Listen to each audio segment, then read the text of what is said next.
And now, live from the studios of Freedom's Phoenix, Ernest Hancock.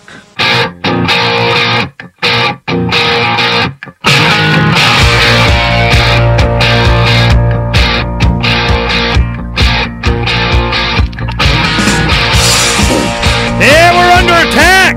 Under attack along the onset. You know, I guess we get included.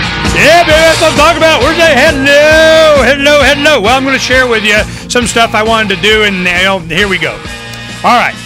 Now, take a look at this. Joss Whedon, I'm a big fan, okay? You know, he did Buffy the Vampire Slayer, and the backstory on this is when he's doing it for Fox, he makes him all kinds of money, lots of money. You know, got babes out there putting stakes in vampires or whatever. You know, I wasn't a big, giant fan of that, but I knew a lot of people, libertarian-oriented individuals, they really liked the text, the dialogue, the copy, what they were talking about and so on, and they always, had high praise for it. When that contract ran out and they did, and she could not be in high school anymore at 30-something or whatever it was, what they did is they said, look, man, what do you want to do? We need you to, it's all about make us more money. We need, Joss Whedon to the search for more money, okay? So he goes, yeah, I got something I want to do. I want to do this thing. It's like a cowboy space future thing. All right? Yeah, whatever. Knock stuff out. So he creates this series, Firefly. Firefly, I didn't even hear about it until it had already been canceled. They had made like 13 episodes or something, only showed, 10, and they messed it up. We don't get it. They didn't start it in order, in a chronological order that he did. They wanted him to, change some things. They kept changing the night it was on. They did their best to kill this thing. And it wasn't until it was like 2005, I think it was, 4 or 5, that I got Pal Gamble, senior editor of Freedom's Phoenix, had got the series on Amazon. It was like the number 7 in the world DVD set on Amazon. He goes, Ernie, you got to watch this thing. I watched it in one weekend, all the episodes. It's a 4 DVD pack. Well, Universal Studios put this out, or whatever, one of the studios took and made this DVD thing. Fine, you want it? There it is. Knock stuff out. Very popular. When you're talking to troops that were coming back from Iraq and Afghanistan and so on at the time, they were being sent this stuff, and they get off of the air. I remember this one story. They're getting off of the airplane in Chicago, and they hadn't seen snow for a while. They go out, and it just started snowing, so they go out there, and they're playing in the snow, and they're talking to each other, and they mention the word brown coat, which is the reference to the rebel forces or something. So the guys are going, yeah. I want you to watch Firefly. I'm Firefly. We're all Firefly. Well, then a program started. They had fans of the show, had their own forums online, had their own web pages, their own fan base, and they were pushing, we want to get Firefly back on the air. Well, it was going stupid. And what they did is they took these DVD packs and they sent them to the military libraries. If you're on a destroyer or a battleship, you have a bunch of DVDs that you can watch, movies, boom, they made sure they were in there. These military guys, they knew who to send it to and how and get it in the rack. So all these guys, they go to the rack of, DVDs and so on, and they're pulling them down, they're starting to play them. So it created, this opportunity for them to understand, kind of what he was saying in the series. And if you watch this series and you're libertarian, you're going, oh, I see Joss libertarian. Well, he'll never claim it. He goes, no, heck no. I'm not. I'm progressive. I'm lefty. I'm something. I want to keep my job. But, we could see, wow, man, who are the writers on this stuff? My wife loves this series. It became so popular that Universal Studios finally said, all right, fine, here's $160 million, go make us a feature-length movie. It's called Serenity. Serenity, I highly recommend you watch that. And I'll tell you what you get out of it. What in the world are they spraying?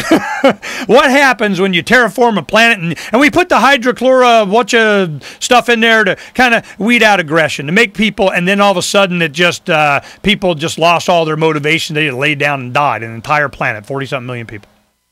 Well, 0.1% of them, it drove them crazy. They went mad, and they were called the Reavers, and they go around attacking people and so on. So that plays a lot in it. So a lot of the loose ends in the series that didn't ever get addressed, they took it all and tied it all up in the movie. Well, these fans, man, they just went stupid. We got to go see it. For years, I saw this thing develop. After I saw the series, I go, oh, I know what we're going to do. I went on the forums and I go, hey, man, in Phoenix, it's this talk show host, man, in the major media market there. He's going to be doing a show on Firefly. We got to listen to the show. Well, I brought Terry Bressy from USA, Checkpoint USA from Tucson. He came up. Pal Gamble came into the studio, and I think this was before we started doing Freedom's Phoenix. So it was early 05 or earlier. So we sat around, we talked about this series, and we're explaining, wow, you know, this concept and this thing and this about the alliance, you know, being everything. They swore in Chinese. You had some Chinese characters and different stuff, but they spoke English and so on. It was the alliance, what was left over after, you know, World War 15 or whatever it was, where you had, the only thing that left was the United States and China kind of merged into the big collective. Man, it just keeps getting close to home, you know what I mean? So what happened was we talked about it, and the listeners online maxed out the servers. I mean, it was amazing. And we were trying to just let these fans know, look, the reason you like this series so much is because of what?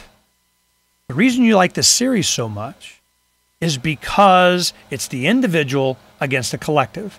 That's why Braveheart and Patriot and Gladiator and V for Vendetta and all these blockbusting, The Matrix, all these Lord of the Rings, it's always the individual against the collective. That's why they're so popular. And how do we know? Because we vote with our wallet.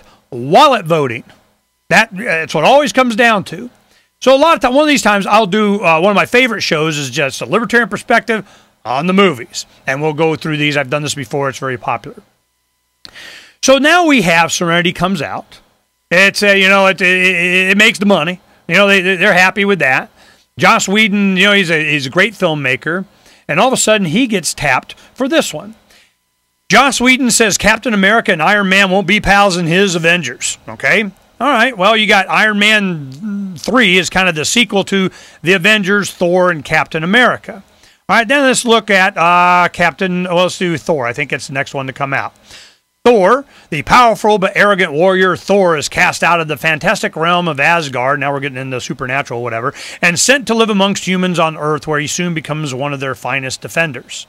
Okay, well, here comes Thor. Then we have Captain America. Now, this is going to be next year. It's not yet released, but Captain America, the first Avenger. Now they're going to go back to the history of this. We're going to bring it all. Here it comes together. After being deemed unfit for military service, Steve Rogers volunteers for a top-secret research project that turns him into Captain America, a superhero dedicated to defending America's ideals. And what might that be? Truth, justice, and what used to be the American way. You start to get it? This is using a popular culture that's been going on for decades, since before I was born.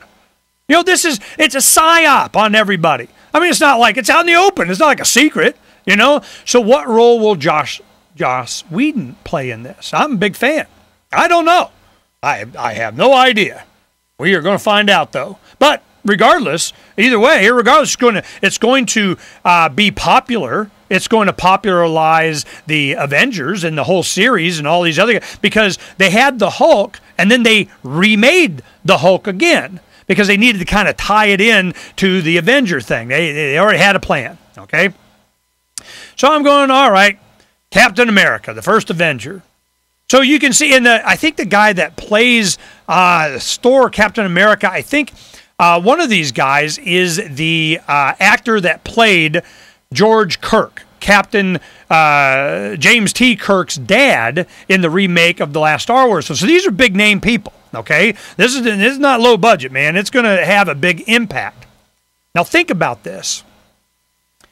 If you are able to popularize a movie, a thought process, and you get Marvel Comics in with the United Nations, and we got to defend humanity against the evil guys, de la whatever, kind of like G.I. Joe Cobra thing or something, or James Bondy whatever, you can see that it can get the young minds thinking in a certain way. You know, here it comes. Just FYI, we just need to be prepared for this thing, don't you think? We'll talk about it more when we come back.